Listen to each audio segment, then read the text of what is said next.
In December 1900, three lighthouse keepers were living and working on a remote island off the west coast of Scotland.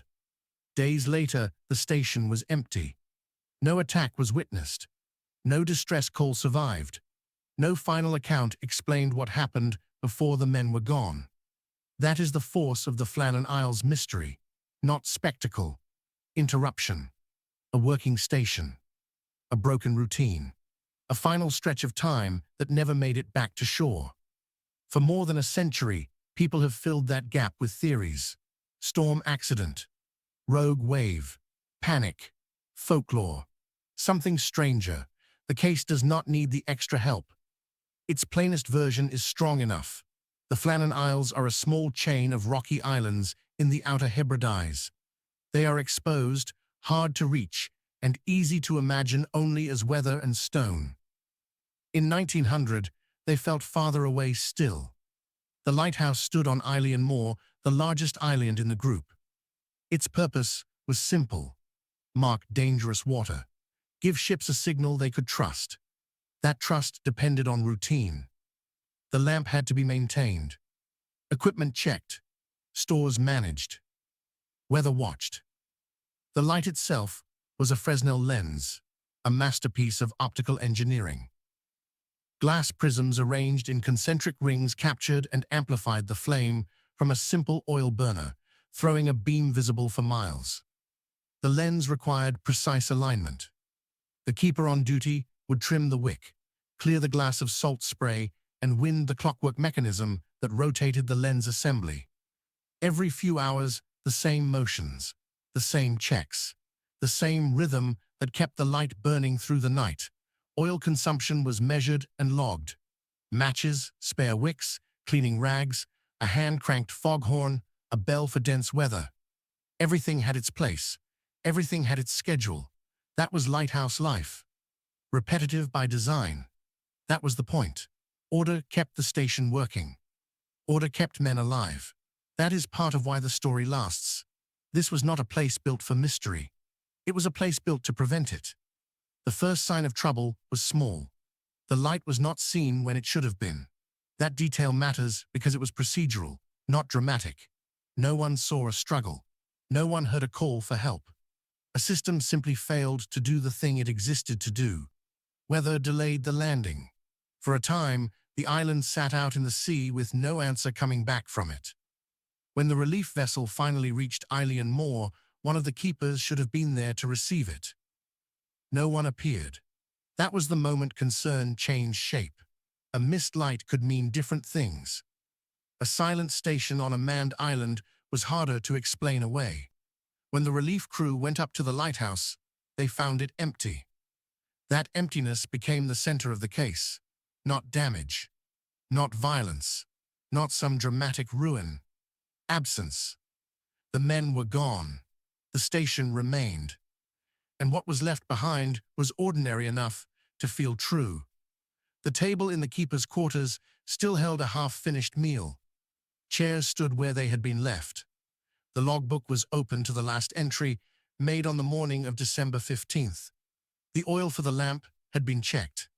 The mechanism had been wound. Everything looked as if the men had simply stepped out and not come back. One of the keeper's coats still hung on its peg by the door. Their boots were in the rack. 3 sets of oilskins, 3 pairs of working hands, gone from a station that still had food in the store cupboard and water in the cistern. This is where caution matters. The Flannan story has been repeated so often that later versions can sound firmer than the surviving record really is.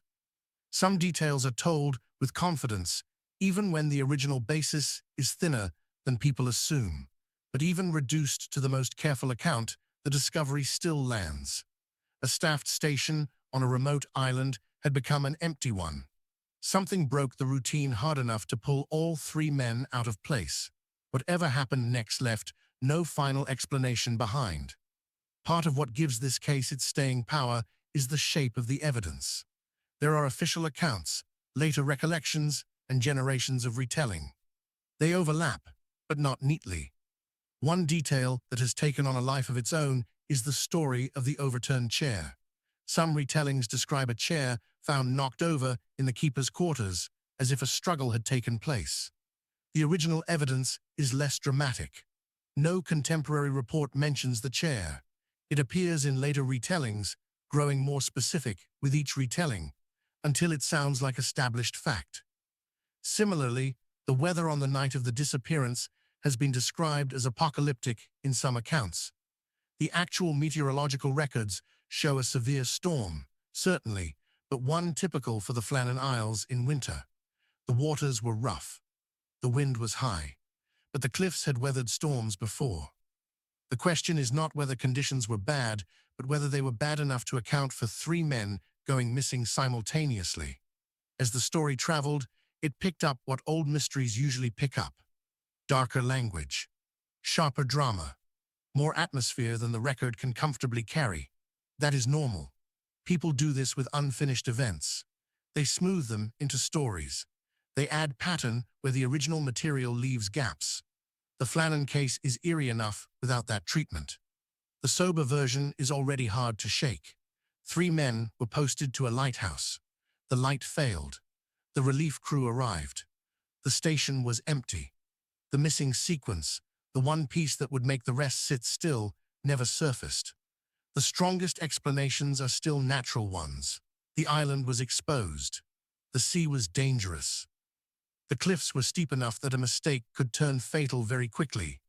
One plausible reconstruction is simple.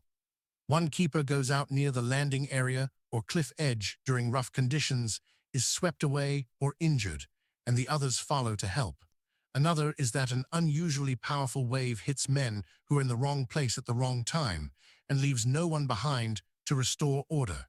The physics of wave action on exposed cliffs is brutal and well documented. A wave of sufficient height can surge up a cliff face with explosive force, especially during a storm when swells are stacked and winds are on shore. Men standing on the landing rocks or near the cliff edge have no warning and no escape route. The water does not drag them gently. It strikes with the weight of tons of moving ocean. A man struck by such a wave does not stumble and recover. He is taken or dashed against stone, and the sea moves on. A third possibility is panic. The lighthouse was built to resist the sea, but it was not impervious. If the station had shaken from an especially heavy impact, if a door had been battered open, if water had entered the lower levels, 2 men might have rushed to secure the station while a third went outside to check the damage. The sea does not wait for 3 men to organize. These explanations carry weight because they belong to the island itself. They do not require hidden attackers or supernatural force. Only bad conditions, human reaction, and a sequence that moved faster than anyone could recover from. Still, likely is not the same as complete. A natural explanation may fit the setting and still fail to recover the last minutes with confidence. Why were all 3 men exposed at once? What pulled them out of routine? Why was no one left inside the station? That is where the mystery survives. Not in defiance of reason, but in the missing interval reason cannot rebuild. That missing interval is why the Flannan Isles case stayed alive. If the station had been shattered, the story might have closed into a straightforward disaster. If a final message had survived, the event might have narrowed into a tragedy with a shape. If witnesses had seen the end, the mystery might have died there. Instead, the case settled into a harder form. Routine without closure. A lighthouse built for order. An island built for exposure.